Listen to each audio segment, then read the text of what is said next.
Здравейте, добре дошли на видеооглед на заведение в центъра на София. Влизаме през входа.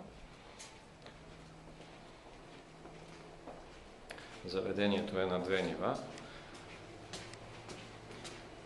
Първото ниво има бар, малка покрита част и зимна градина, която всъщност се ползва основно лятото. Това е бара. Там са мивките, а пък в тази част отзад е кухнята. Излизаме на градината. Лятото това е идеално място за доста голям брой маси.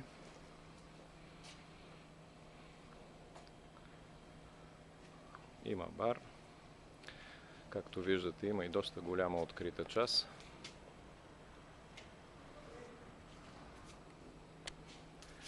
Качваме се и на следващото ниво, където е основната част от заведението. Тук са около 50-60 места, но все пак сме в бар. Осветлението е малко недостатъчно. Мисля, че ще може да видите за какво говорим.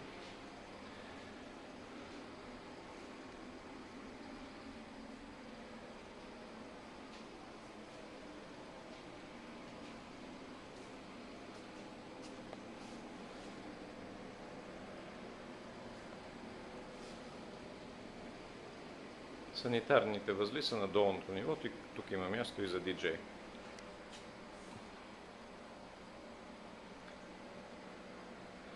Ако нашето предложение ви е заинтересувало, звънете, за да направите реален оглед на обекта.